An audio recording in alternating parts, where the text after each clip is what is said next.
संयम्य सर्वद्वाराणि संयम्य मनोहृदि निरुध्य च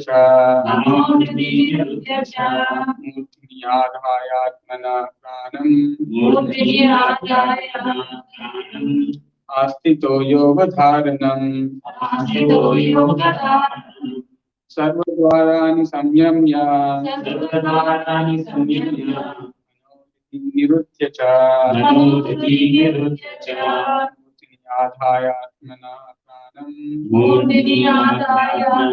प्राणम् आस्थितो योगधारणम् सर्वद्वाराणि संयम्य निरुध्य च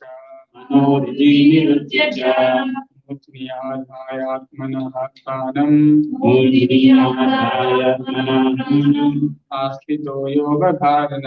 आस्थितो योगधारणम्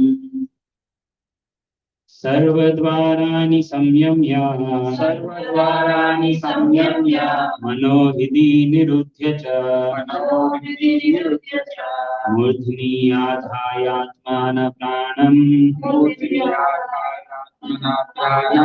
आस्थितो योगधारणा सर्वद्वाराणि संयम्य निरुध्य च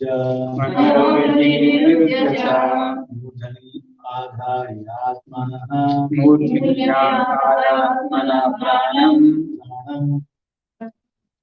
आस्थितो योगधारणम्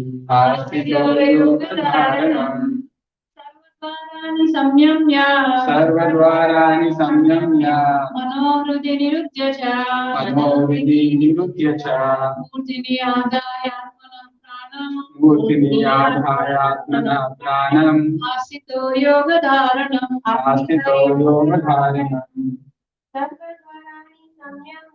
सर्वद्वाराणि संयम्य मनोहृदि निरुध्य च मूर्तिनि आधायात्मनः प्राणम्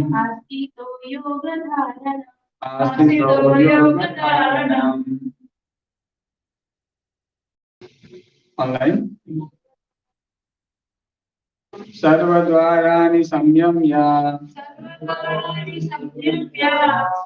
मनोहृदि निरुध्य च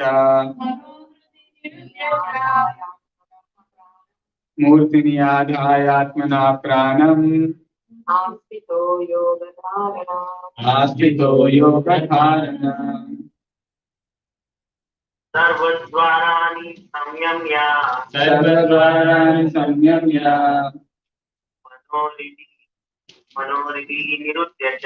मनोहृदि निरुध्य च मूर्तिनि आधायात्मना प्राणम् आस्थितो योगधारणम् Sarvadvarani, all the doors of the body, Samyamya, controlling, Manaha, mind, Sthiti, in the heart, Niruddhya, confined, Cha, also, Murthini, on the head, Adhaya, fixed, Atmanaha, soul, Pranam, the life air, Astitaha, situated, Yogadharanam, the yogic situation. Translation preferred by His Divine Grace A.C. Bhaktivedanta Swami Srila Prabhupada. Jai Srila Prabhupada. The yogic situation is that of detachment from all sensual engagements, closing all the doors of the senses and fixing the mind on the heart, and the life air at the top of the head. One establishes himself in yoga. Translation with repetition. The yogic situation is that of detachment from all sensual engagements, closing all the doors closing all the doors of the senses of the senses and fixing the mind and fixing the mind on the heart on the heart and the life air and the life air at the top of the head. on the top of the head.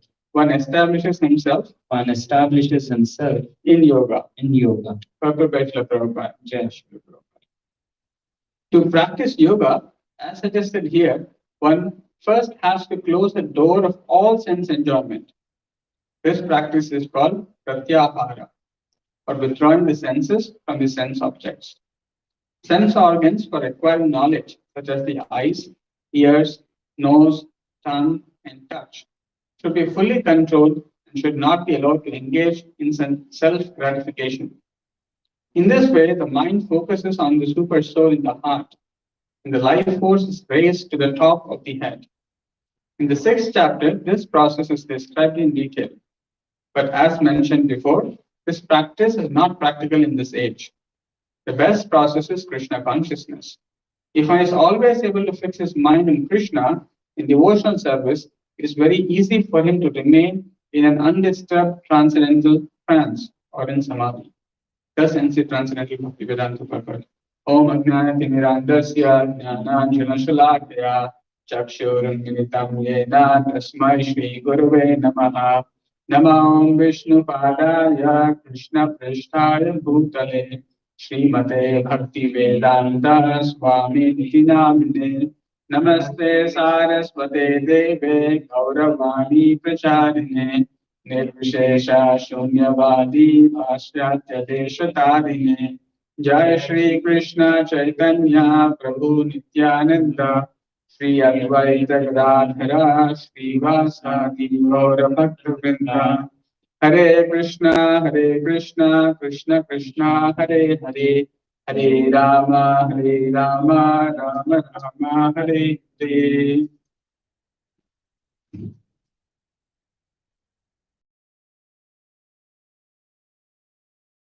So we are in the 8th chapter of the Bhagavad Gita, that is attaining the Supreme, and we are looking the section where the Lord is describing the different methods by which one can free oneself from material engagement, and there are different degrees of processes which can be followed for oneself to liberate from this material entanglement. And in the last verse, we saw about how Omkara, how persons who are learned in Vedic knowledge and who are uttering the Omkara, and then there are also great sages in the renounced order, and those people who are established in that kind of system of yoga, they eventually enter into the Brahman, the impersonal Brahman. And in order to do this, they have to also follow the brahmacharya. They have to practice strict celibacy. And it is by this that one may attain actually salvation. Similarly, in this particular verse, that is today's verse, there is another method of yoga, which can be practiced by the other kinds of yogis who are the followers of Ashtanga yoga. And they can also find a way to come out of this material entanglement. And how and what do they do is very briefly explained in this verse. In fact, what is the characteristics of a person who is established in yoga? That is being described here. It's a very nice verse. In fact, the verse begins with a very nice word called Sarva Dwarani. So the word Dwara, Dwaram, is also a word which is quite frequently used in different languages. So Dwaram can mean the door. Dwaram can also mean a gate. A Dwaram can also mean a way, the way to reach something. So the word Dwaram is used in different contexts. And here specifically the word that is being used is Dwarani, and that is referring to the doors of the body. And it is very interesting. So usually if you see, where are the doors in the body? I mean, you can see a door in a house. Basically, every house will have big door, that is the door to enter the house, and we may call the windows as a small door by which one enter, but one usually does not enter. So usually in a house, in a room, one can find a door. But how can one say that there are doors in the body? This is a very interesting analogy or comparison that is made here. So just like the doors are the entry and exit points of some things or some people in a room, similarly, this material body is also considered like a room, or in fact, like a city. As we see, there is another place in the 5th chapter where another verse describes a similar word, dwaram. So there, the word used is Navadware Pure Dehi. This is very nice. Again, Navadware Pure Dehi. So there is more specific description of how many doors Navadware. So there he said there are 9 doors. Pure Dehi. Pure means like a city. Just like a room or a city can be covered, is bounded. And just like a room can have different entry points and exit points, a city may also have different entry points and exit points. So here, this city or this room is said to consist of 9 doors, Navadware. And in that lives the living entity. The embodied soul is actually living just like a person is living is right now in a room. Similarly, the living entity, the spirit soul, the embodied soul, is present in this city or in this room like that of a body. The living entity is different from the room. Similarly, the living entity who is residing in this room of the body is actually different from this body. And this body has got different doors. And what are those doors? There are 2 eyes, there are 2 ears, there are 2 nostrils, there is mouth, there is the evacuation anus, and the genitals, urinals. So these are the 9 doors or 9 holes in the body. So it is said that the figurative that is used is to describe that based upon one's modes of material nature, one is actually performing different kinds of activities through these 9 gates. And this is also mentioned in Shvedashvatara Upanishad, where it is again said, Navadvare Pure Dehi Hamso Lelayate Bhahihi.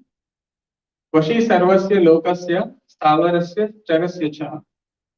So again, it has been said that these 9 holes or 9 doors in the body, and the living entity is a different from all this body, the room, the city, and the gates. But yet, when it is conditioned, he identifies himself with this body. But when he identifies with the Lord who is present in the body, then he becomes free. So, therefore, this is a very nice example. The word dwaram is a very significant word.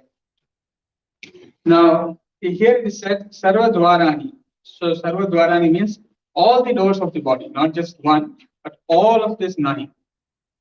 And what is to be done with all of these 9? There has to be samyamya. That means there's all these 9 doors of the body must be controlled. So this is a test of a yogi.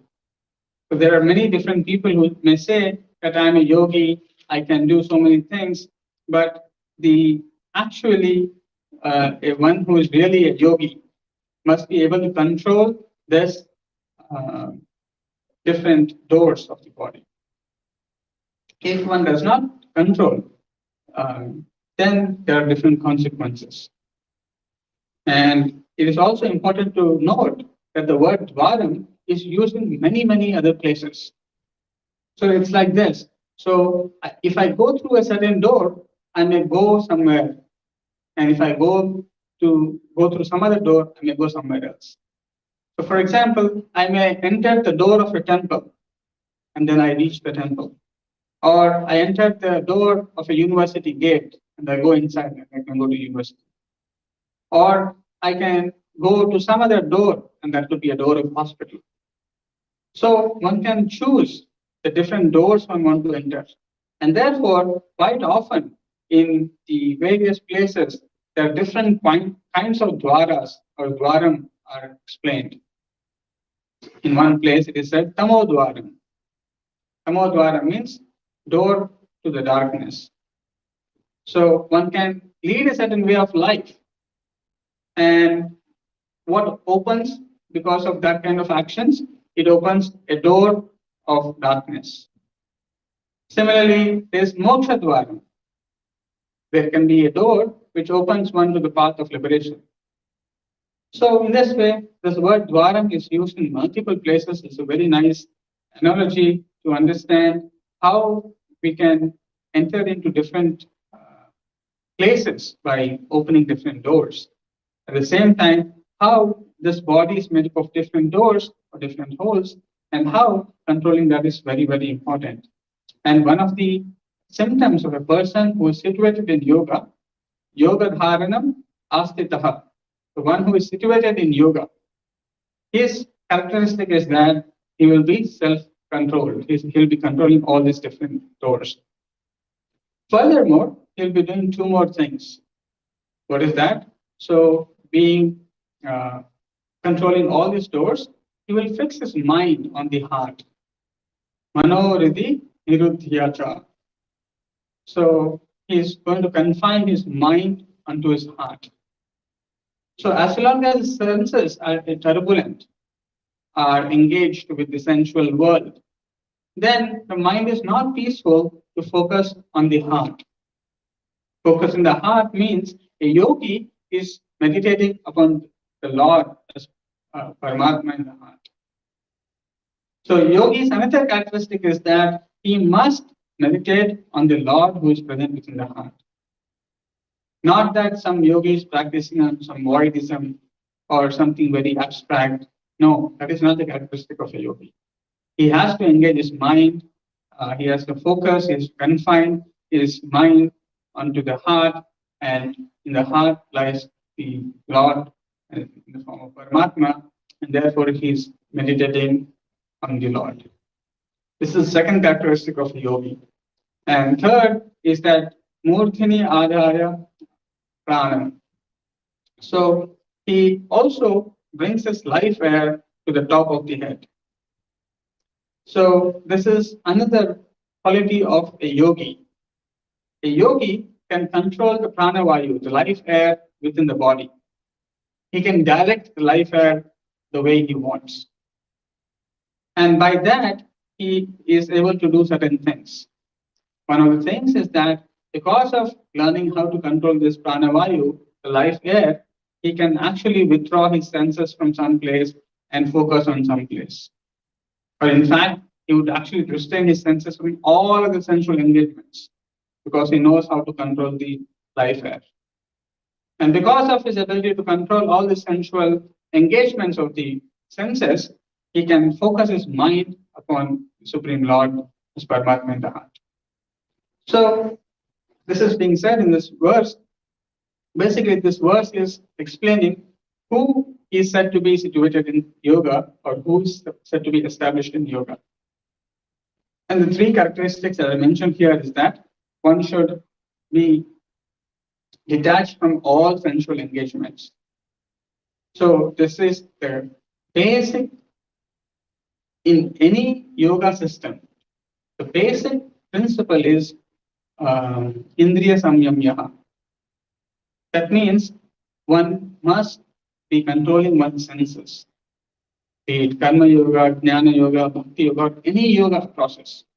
The basic principle is that first of all, one must learn how to control one's senses. Without controlling senses, there is no question of one to be called as a yogi.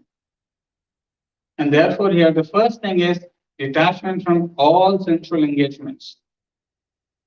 So, what is the meaning of detachment from all sensual engagements?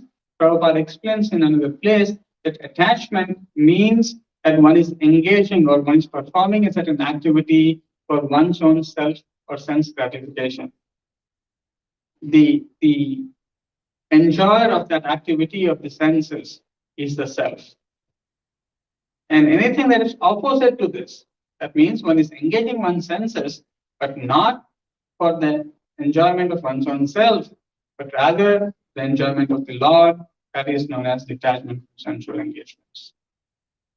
Usually everyone is engaging their senses so that they can find self-satisfaction, self-happiness. But it is said again and again that no one can find true happiness by engaging one's senses in sense objects. None of these sensual engagements that one does to find happiness, to find satisfaction, that is never possible. And it is said that only because of the external energy of the Lord that a living entity wrongly thinks that this sensual engagement will give me true happiness. This sensual engagement will give me satisfaction. But it is said in Shastras again and again that all the activities of engaging one's senses with sense objects, although they may look like they're giving you a little pleasure, but actually they are a source of suffering. So therefore, people who are very, very intelligent, they restrict themselves from engaging in any kind of sensual engagements. They know it is a source of misery. They know it is going to bind oneself in the material existence. Therefore, what they do, they're very, very careful. They want to detach from material engagements, sensual engagements. And how do they do? So there are different people who do in different ways. So the yogis who practice Ashtanga Yoga, what they do is that they control the life air. By controlling the life air, they withdraw the senses from different objects. They do not try to engage the senses to engage with some sense object. Usually we can see how naturally we are drawn to a sense object. A beautiful man is trying to look at a beautiful woman and vice versa. Or we want to hear something very soothing. We want to touch something. We want to smell something. So all these are for sensual pleasure. So one is engaging in different activities. But a yogi, knowing that this is a source of misery, he sees that I should free from all these things. And therefore, Ashtanga yogi controls his life air and tries to remain away from all the sense objects. He doesn't try to engage his senses in any of the sense objects. Similarly, a jnani, by his mental speculation, he tries to understand that, oh, this is not the source of real happiness. This is not the source of real happiness. So by his mental speculation, by his logic and rationality, he tries to discern that this is not the right thing, this is not the right thing. And he tries to take away his mind and senses from all sensual objects. That is how a practitioner of Jnana Yoga tries to control his senses. And Bhakti Yogi also tries to control one's senses. It is not that the Bhakti Yogi is not controlling senses. A Bhakti Yogi also must control senses because that is the fundamental principle of yoga, that one has to control one's senses and mind. But how one controls is different. As we saw, yogi by life air and detaching himself, restraining himself from staying in a secluded place, as we see in 6th chapter of Bhagavad Gita, how he remains secluded, away from all people, so that he is not attracted to anyone. He is not engaged in any material activities. And a Jnana yogi trying to decipher the world through his empirical mental speculation is trying to control his senses. But in this both cases, you have to control all the senses. You have to control all the senses. And that's why he said here, Sarva Dwarani Samyamya. For a yogi, he has to control all the doors of the body. He has to take care of all sensual engagements. Only then there is hope of being situated on the yogic principle, on the yoga platform. Same is the case with the jnani. He has to be able to discern everything and be able to intellectually discern that all those senses should not be engaged in these activities, but must be engaged in impersonal Brahman. That's how a jnana yogi thinks. But for a bhakti yogi, it's very interesting. unlike Sarva Dwarani Samyamya, if there is only one senses that if a Bhakti Yogi controls, he captures all other senses. Which sense is that? The Bhakti Yogi, a Ashtanga Yogi or a Jnana Yoga practitioner, he must control all the senses, all the doors of the body to be able to be established in yoga. But for Bhakti Yogi, it is only one important sense one has to control. What is that? No. Anyone? Online? Sorry? Mind, Prabhu. No. The tongue. Yes. Bhakti Yogi has to control the tongue. The tongue, if the Bhakti Yogi is just controlling one sense, if he is able to engage one of his senses, the tongue, in chanting and taking prasadam, all other senses are easy to capture for him. He doesn't have to worry about controlling all the senses. They're naturally controlled if one is able to control the tongue. That means, what is controlling the tongue or what is controlling the senses mean? Controlling the senses means that one is engaging in the service of the Lord. So if one is able to engage one's senses in the service of the Lord, that means the senses are controlled. As soon as if they are not engaged in the service of the Lord, they are very, very wild. They just create havoc. And therefore, the Shastras give very wonderful examples of what constitutes non-controlling senses and how do they compare. So they compare with the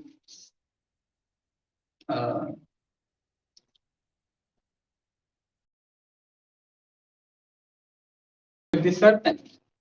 Just like a serpent, when serpent touches anything, as soon as the serpent touches anything, it turns that into a poisonous thing. And therefore, it is very, very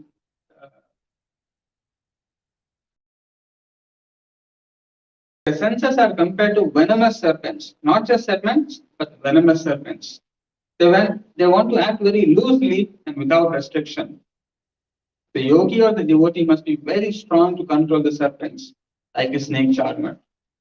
So basically, here it's been said that the senses are so strong, like a venomous serpents. They just want to work the way they want. They are just, it's too fickle. Whatever comes on their way, they want to engage with them. But an expert charmer, just like he knows how to handle a venomous serpent, he can charm the serpent in a way that dances to his tunes. Similarly, the devotee, the yogi, should also not allow the senses to act independently. He must keep the senses under his control.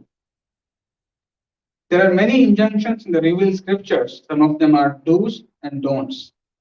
Unless one is able to follow the do's and the don'ts, restricting oneself from sense enjoyment is not possible to firmly fix in Krishna consciousness.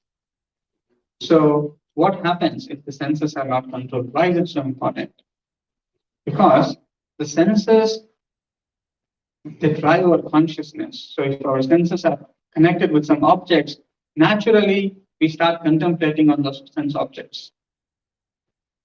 And from there, we develop strong desire.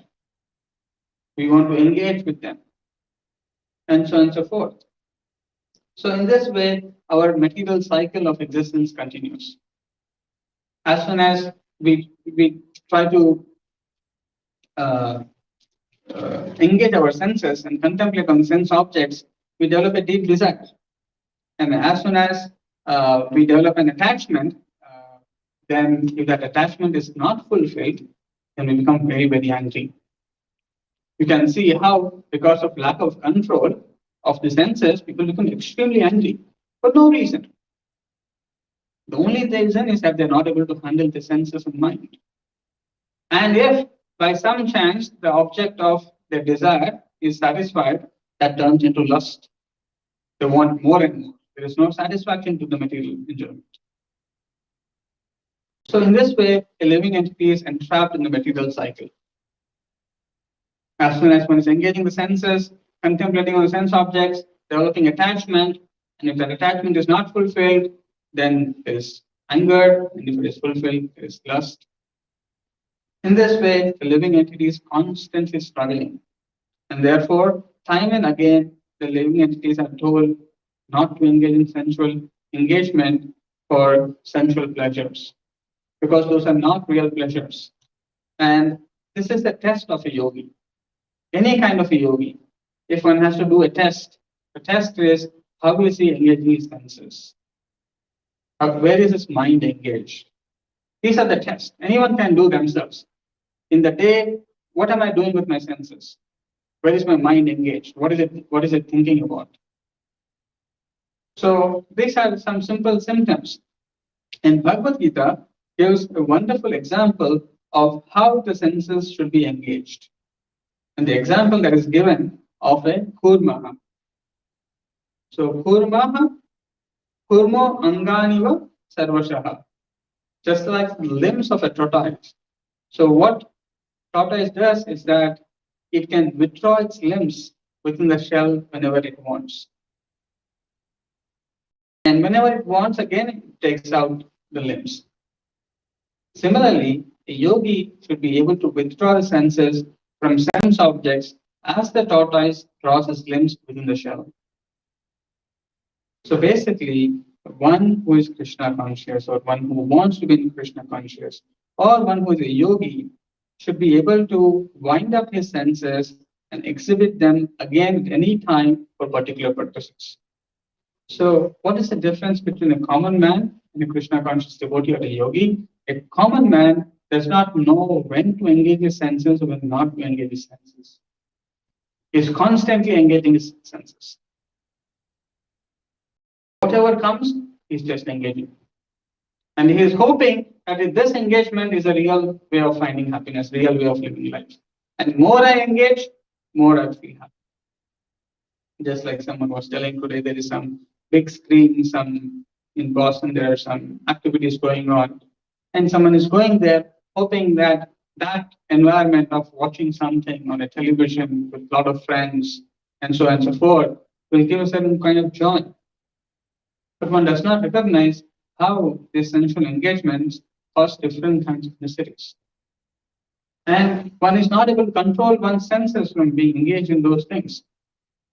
But a yogi knows this is not the place for me to engage my senses, and therefore I will not go to this place. But one who is not cannot withdraw his senses from those objects of senses which come on their way.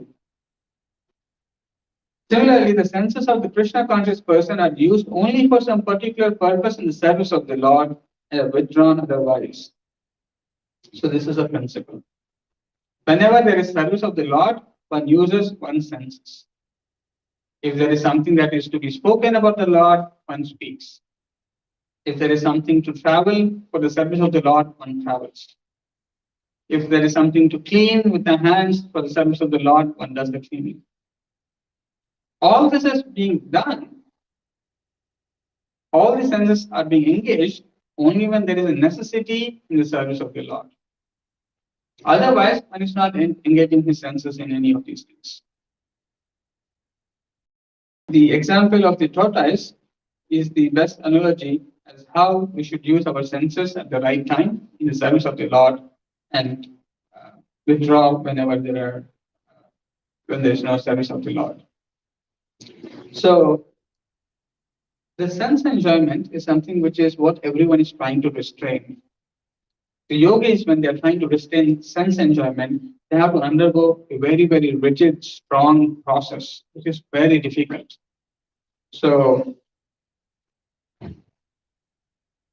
they have to follow this system of, to practice yoga, one should go to a secluded place and should lay kusha grass on the ground and then cover it with a deer skin and a soft cloth. The seat should be neither too high nor too low and should be situated in a sacred place. The yogi should then sit on it very firmly and should practice yoga by controlling the mind and the senses. purifying their heart and fixing the mind on one point. So, as the Lord is explaining here, the basic, very in summary, principle of what it means to be established in yoga, this is exactly mentioned in more detail in the 6th chapter, especially the verses 11, 12, 13, 14, and also, so 4 verses. So here we can see how one has to choose a sacred place, not any place for practicing yoga. A yogi also chooses a very secluded sacred place. And in that place, he has to make sure that he is sitting on a ground with kushakaras, with a deer skin, and then a soft cloth. So there's kushakaras on the ground, then there's a deer skin, there is a soft cloth. And it should be neither too high, neither too low, and has to be a sacred place. So unless, where can we find a sacred, secluded place?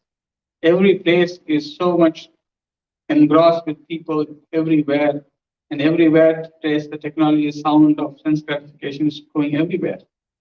So it is very difficult. And then one has to sit with one's body, neck, and head erect in a straight line and stare steadily at the tip of the nose.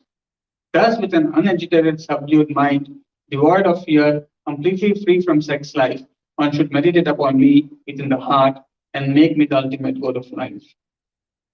So, in Kali Yuga, many people mock this yoga.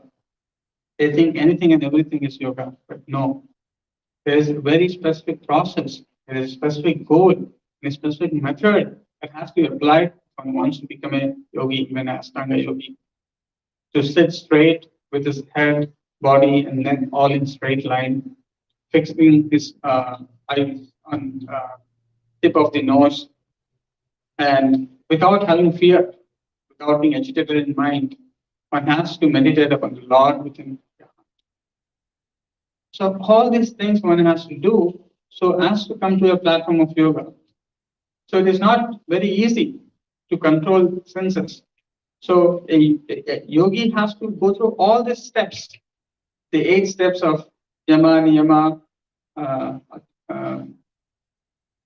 pranayama, and so on and so forth. So all the different kinds of 8 steps one has to go, and then one will reach in the end where he will reach into the state of samadhi. State of samadhi means one is always thinking about the Lord within the heart. But just for the mind to be concentrated upon the Lord means for a yogi he has to be in seclusion. Because as soon as there is no seclusion, he is disturbed. And as soon as he is disturbed, his meditation is broken. And he cannot be in samadhi. So this yoga, that's why this Prabhupada says that is not very favorable in this age of Kali Yuga. It is not possible to live without disturbance. One has to live in noisy world. So there is different kinds of pollution. There is pollution of the light. It's too much light everywhere. We are so used to it, but it is unnatural actually. Similarly, we are getting used to so much of unwanted noise. The noise of the cars, the noise of notification, the noise of TV, the noise of so many different things. So where is the question of being able to focus the mind in the heart and meditate upon the Lord? So therefore, acharyas have analyzed that it is not possible. This mind which is to be engaged, if one has to reach the point of samadhi, one has to be unwavered mind, unagitated mind has to focus on the Lord, which is not possible by this method. And therefore, to give up sense gratification or sense enjoyment by simply following this yoga process is very difficult. And therefore, acharyas have analyzed and they have given a simpler process for us. What is that? Vishaya vinivartante niraharasya dehina rasavarcham rasopiyasya param drishva nivartate. So, Vishaya vinivartante. niraharasya dehinaha. So one way of overcoming the sense enjoyment or restricting sense enjoyment is by negation, is that I try to avoid them by force.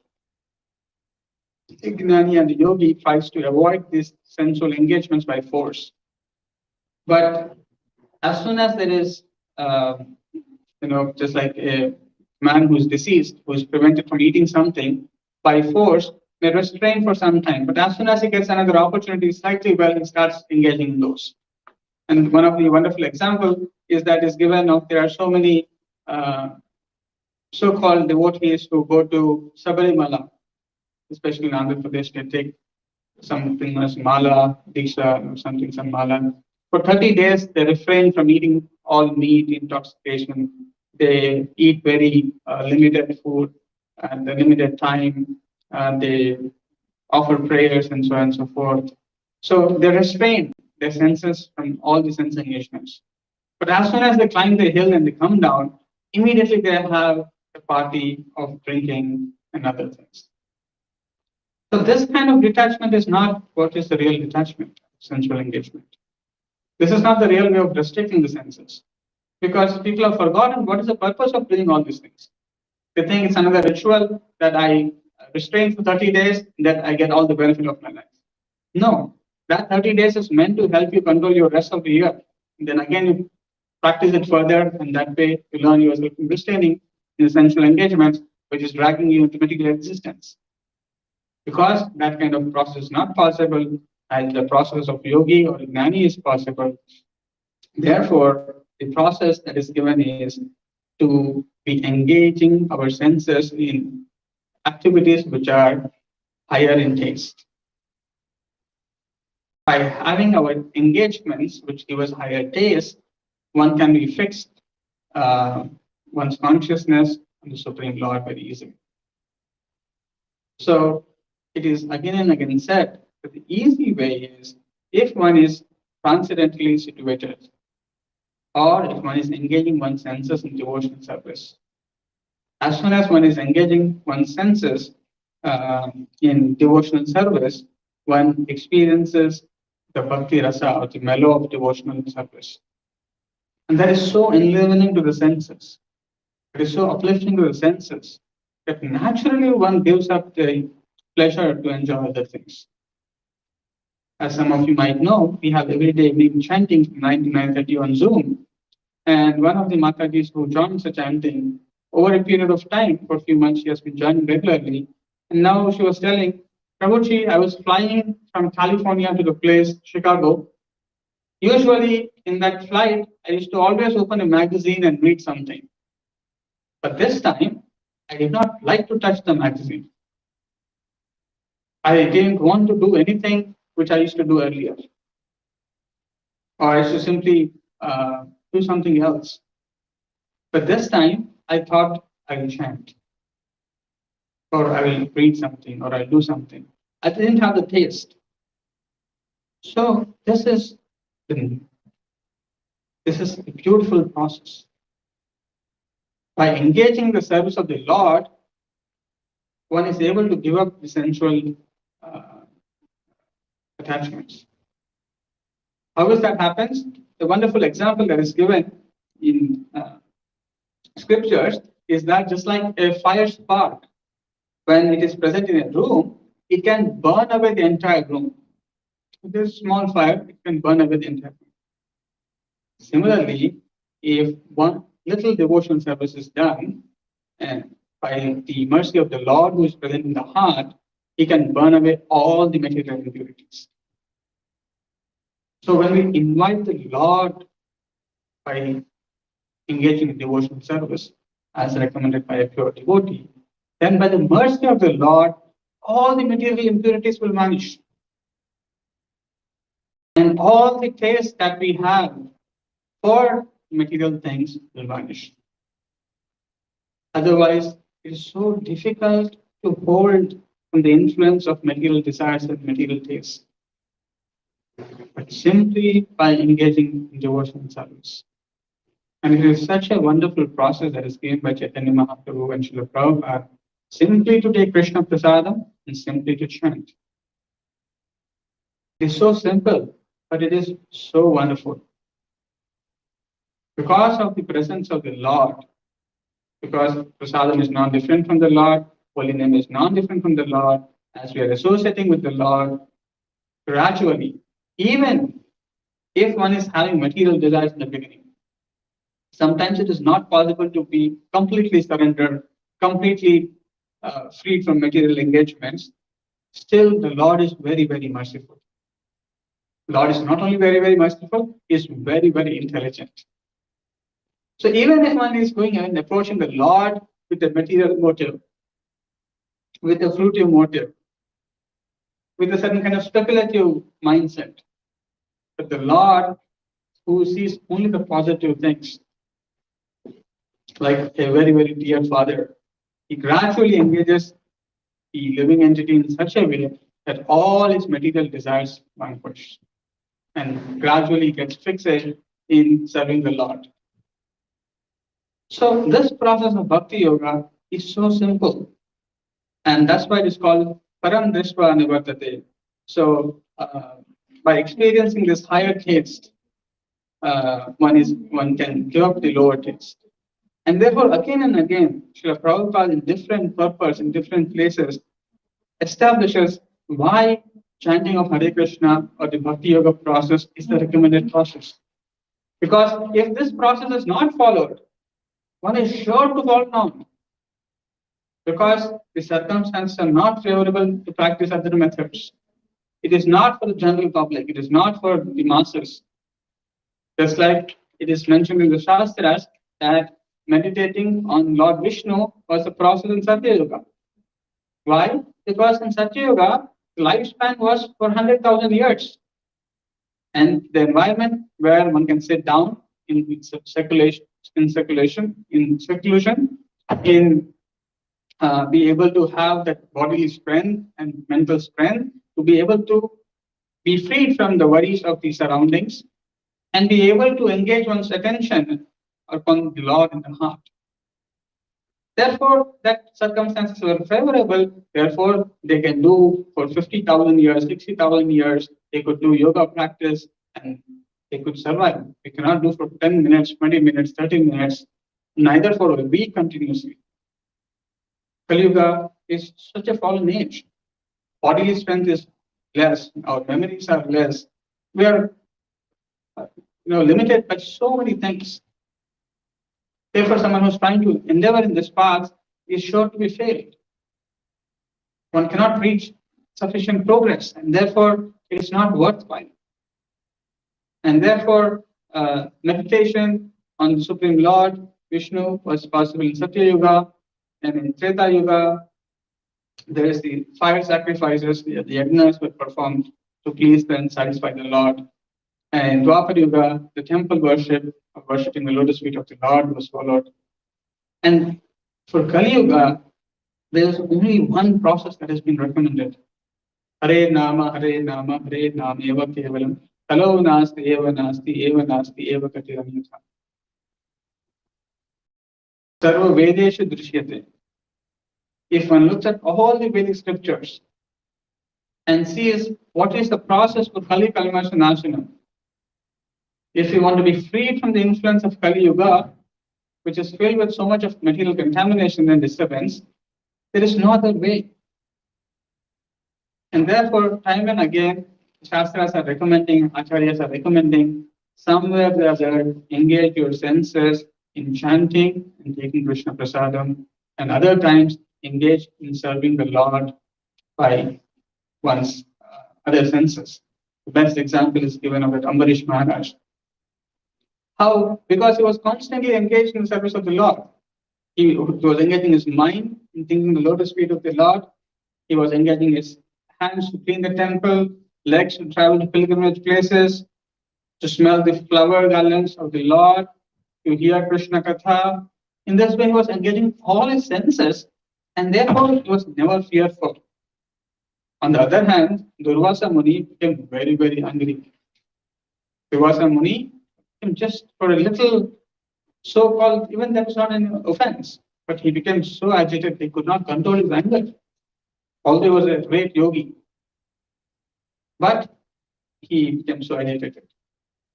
But one who is engaged in devotional service of the Lord can easily control the senses. And Ambarish Maharaj tolerated all the injustices and was also able to overcome the trouble created by Durvasa simply by engaging in the service of the Lord. And the way Ambarish Maharaj controlled his senses is exemplary. And Baladev Vidyabhushan, he says why the method that is followed by Ambarish Maharaj is so great. He says, Mad Bhakti Prabhavena Sarvendriya Vijaya Purvika Swa Atma Drishtihi Sulabheti Bhavaha. The senses can be completely controlled only by the strength of devotional service to Krishna. So, the strength of devotional service. Sometimes people think devotional service is sentiment. No, it is actually a great science. When one engages in devotional service as it is recommended, very soon one will see that one's senses are completely controlled. One's desire for sensual engagement in the material way vanquishes. And therefore, the Yoga Sutras also prescribe that eventually the process of yoga, as the yogi, Astanga yogi does, involves meditation on Lord Vishnu. It is not free from the Lord. In every aspect, the Lord is involved. Because the Lord, as I told earlier, who is in the heart, helps one to vanquish and remove these impurities. Otherwise, it is not possible. So therefore, if one becomes Krishna conscious, then by the strength of the devotional process, the devotional service, it becomes easy to control the senses. Otherwise, it is not possible. The senses always require some engagement. Just like children, they need some engagement. If engagement is not given, then it is very difficult to control them. So one has to change that engagement.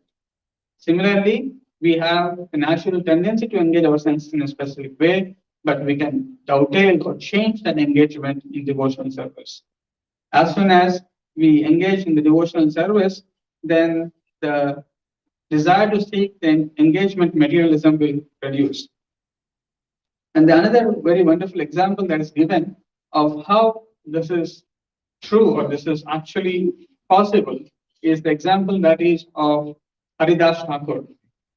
So Haridas Thakur, he was very young and he was allured by Maya Devi, and Maya Devi came in the form of a prostitute to allure Haridas Thakur to deviate from his meditation of chanting Hare Krishna Mahamantra. But because Haridas Thakur was fixed in chanting the holy name of the Lord, he was practicing unalloyed devotion to the Lord, he could shun away the material enjoyment. He was not interested. He was not affected. On the other hand, the other example is given that of Lord Shiva, who was in deep meditation. That when Parvati agitated him for sense pleasure, he agreed to the proposal, and as a result, Kartikeya was born. But in the case of Haridas Thakur, he was unwavered. He was unagitated. Therefore, one who is not in Krishna conscious, however powerful one may be, one cannot control the senses by artificial repression. So all other methods to control sense pleasures will not hold in this age, even more so. Therefore, the process of developing Krishna consciousness by offering foodstuffs to the Lord and taking the remnants as prasadam, by chanting Hare Krishna Mahamantra, by following the regulative principles of Krishna conscious life, one can easily acquire the mercy of the Lord. And by the mercy of the Lord, one can very quickly come to the spiritual platform and be free from material platform.